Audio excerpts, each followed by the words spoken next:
All those Americans who were laid off, we extended unemployment benefits.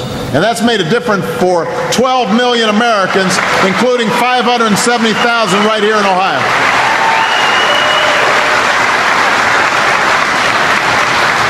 And for all those people who had lost their jobs, they were worried about losing their health care. They were going to have to try to get on COBRA, but you know how much COBRA costs, having to pick up your whole health care premium.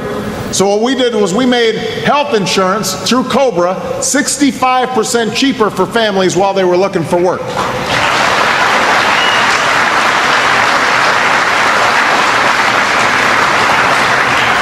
We saved the jobs of tens of thousands of state and local workers, including 336 police officers right here in Ohio.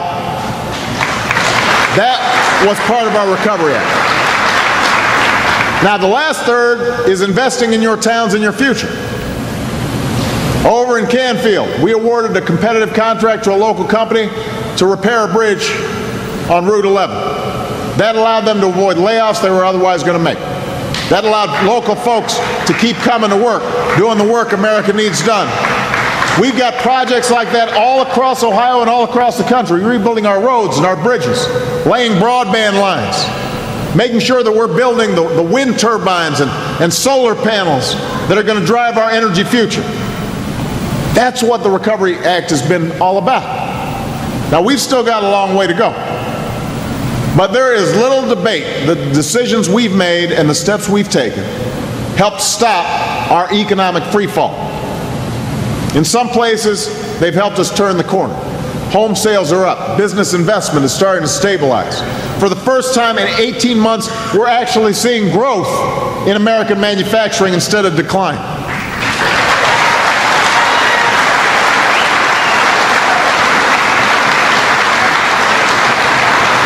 I know that's small consolation when so many people you know are still out of work.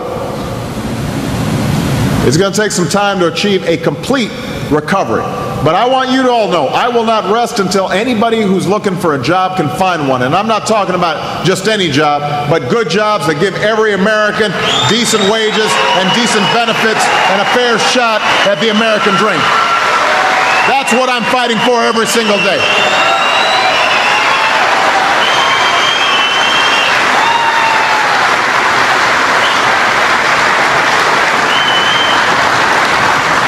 We're fighting for an America where your children will be armed with the skills they need to compete with any worker anywhere in the world. We're making a historic commitment to strengthening and improving education from cradle to a career. And I've set a goal. By 2020, America will once again have the highest proportion of college graduates in the world. There's no reason why we can't have that #1 ranking once again. We're fighting for an America where clean energy generates green jobs that can't be outsourced, that help us free ourselves from our grip of foreign oil. Jobs that make sure the cars of the future and the technologies like the new batteries that power them are made right here in the United States of America.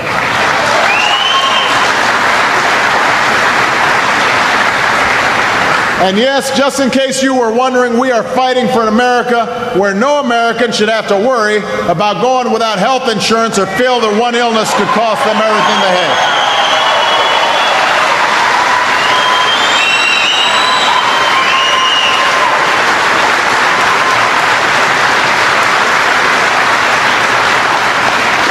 We're going to reform the system to provide more security and stability to those of you who have health insurance.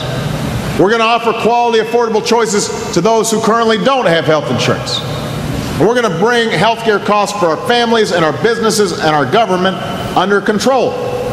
Think about it. If you're a member of the union right now, you're spending all your time negotiating about health care. You need to be spending some time negotiating about wages, but you can't do it. But I want to make sure. But I want to make sure that you understand. You got to understand Fritz's position here. He's trying to build this company back up, and if healthcare costs are going up 30% or 20% every year, it's very tough for him. So we all have an interest in reforming the healthcare system so that the cost for employers don't go up. That means the cost for you don't go up, and that means you can actually start bringing home a little more take-home pay. That's what this is all about if you've already got health insurance.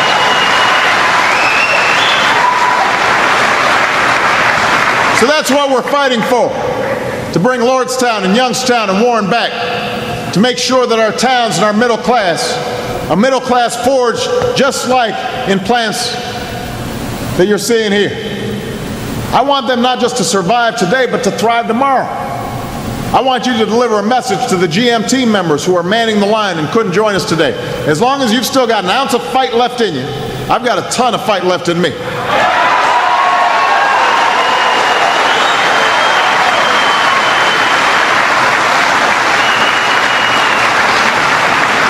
I've said it before, I'm skinny, but I'm tough.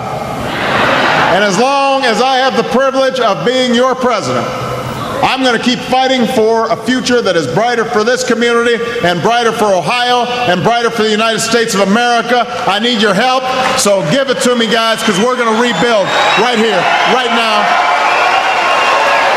We're going to make Ohio work again. Thank you, everybody. God bless you.